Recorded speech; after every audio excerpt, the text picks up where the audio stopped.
If you haven't already heard, Riot Games, the creator of the ever-popular MOBA game League of Legends, have announced that they are making some big moves. They will be releasing a new game that ventures into the FPS territory. I know, what? Valorant will be their first game in the realm of a first-person shooter, and people are both excited and nervous about this new project, but mostly excited. Because, of course, so many of us love League, and I personally am excited to see if there will be any crossover lore or characters within the two very different games that we might see in both. Join me as we explore this exciting new announcement by counting down the top 10 Valorant facts that you need to know. And if you love Riot Games as much as we do, be sure to show some love by giving this video a thumbs up. Alright, let's get counting.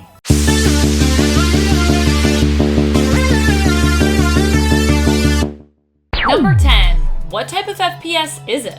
If the coming release and buzz around Valorant is news to you, here's a little bit more in terms of what you can expect from the FPS when it comes to gameplay style. Valorant is a 5v5 online multiplayer game. Like Overwatch, it is objective-based, and will also be filled with energetic and fast-paced gameplay. Each player selects a specific character, or agent, to play as. Your team's objective is to plant a spike in one of two areas belonging to the defending team's territory. Spikes are basically explosives which can then be detonated to signal the end of the round and guarantee a team victory. But the round could instead end if all 5 members of a team are eliminated. Or alternatively, if you manage to defuse the planted spike before it is detonated. Each round lasts 100 seconds and each game is best out of 25 rounds. Number 9. Project A. Valorant was referred to by Riot Games as Project A. It was first announced during Riot's 10-year anniversary stream. So any news that you have seen or announcements that you have seen in regards to that name, Project A, or sometimes referred to as well as Project Ares, are in fact about Valorant, which ended up being the title officially chosen for that project. In fact, the title for the game was only recently shared with fans in early March, so it's very likely, if you have been following Riot's announcements and game news more closely, that you are familiar with the name Project A or Ares over Valorant, which we're all now just getting used to. Number 8. Play Valorant. Early in March, the Twitter and Twitch channel for Valorant went live, so if you want to stay in the know about all official news regarding the game, the best place to stay connected is via those socials, which you can find and follow under @PlayValorant. And Riot is serious about getting everyone excited for their new title and first FPS. They reportedly made plans to fly out some of the biggest names when it comes to the world of professional players and online gameplay streamers to check out the game prior to even its closed beta release. Number 7. Focus on skill and strategy. When it comes to Riot Games, they have always taken the world of gaming seriously. To them, gameplay should be a test of skill, which means they are committed to making gameplay as precise as possible and making sure that they have the tech to actually back that up. They focus on making sure the games they are putting out and the networks they are using help to guarantee smooth and uninterrupted gameplay as much as possible. Of course, there's always lag to worry about when it comes to your own computer or your gaming device and your own internet. But on their end, they really try to make sure that you have almost little to no problems when it comes to playing, to give everyone a fair chance. Along with that, Riot is also super against cheating. They have a lot of crazy anti-cheating policies. They want a game to be about skill and strategy above all else. In League, anyone caught cheating or playing in a way that ruins the chances or experiences of other players will be reprimanded. With Valorant, they offer the same commitment to fairness, precision, and excellence, which honestly makes me more excited to play it over any other online FPS multiplayer just for that. I think that's why people are so excited in general when Riot does something. Number 6. Already beat Fortnite.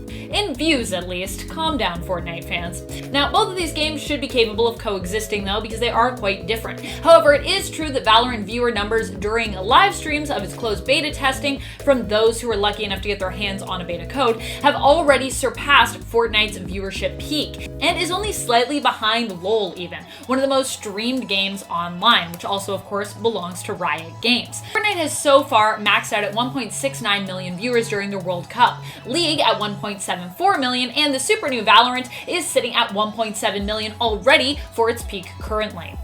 Number 5. Inspiration. While some have compared Valorant to Fortnite and some have likened the look of the game to Overwatch, the game definitely has differences when compared to both of these titles. The gameplay does not appear to be as frantic as Overwatch, but is a little more measured in terms of its feel. Valorant also, while not being as frantic or chaotic as Overwatch, does have an almost twitchy feel to it. Tactically speaking, and in regards to some of the agent's abilities, some have even compared Valorant to Tom Clancy's Rainbow Six Siege. Although Valorant obviously isn't quite as grounded in reality as the world of Rainbow Six is. I personally enjoyed playing the Rainbow Six games when I was younger, so I'm pretty excited to play Valorant and revisit some of those Rainbow Six feels. Number 4, release date. While no official date has yet been set, Riot Games has shared that they want to get everything up and running so that all can be playing on PC by summer of 2020, which is pretty much just around the corner. However, when specifically in summer is the big question, when we will see that official release date. Their statement means we'll likely see the full release happen as early as June 20th and as late as September 22nd. Hopefully, however, it ends up being earlier rather than later. I expect it'll be a gradual ramp up. That's kind of what we're seeing here.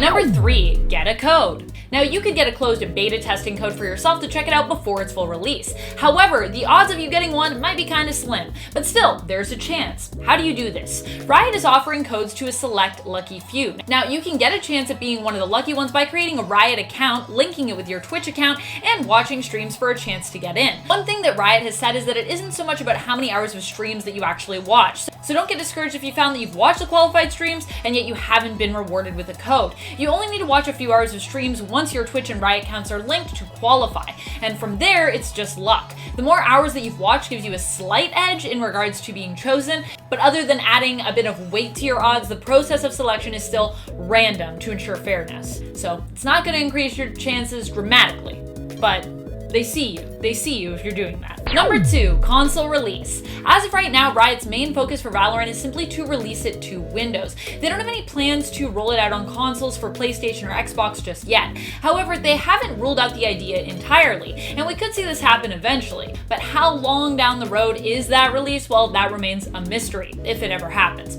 For now, you can expect to see the game released on PC and PC only. Number 1, don't buy in.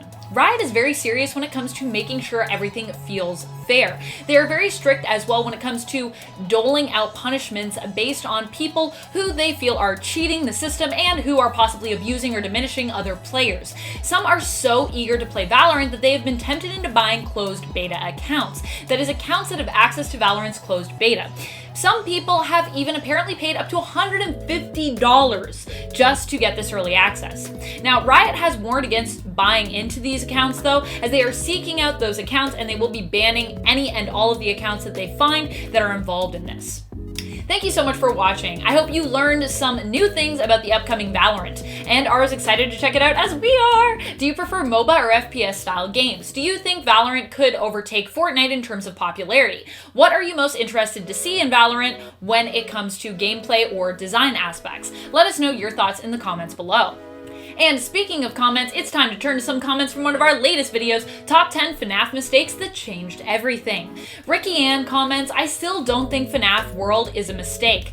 That is totally fine. So many fans loved FNAF World. I don't think it was a mistake of Scott to make it, although it might have been a mistake to rush it as much as he did. Still, so many people loved it. I think he should have just left it up personally. Favorite Cortez says, Happy Easter everyone on Top 10 Gaming. I love your videos. Aw, a belated Happy Easter to you as well. Thank you so much for watching and for being here.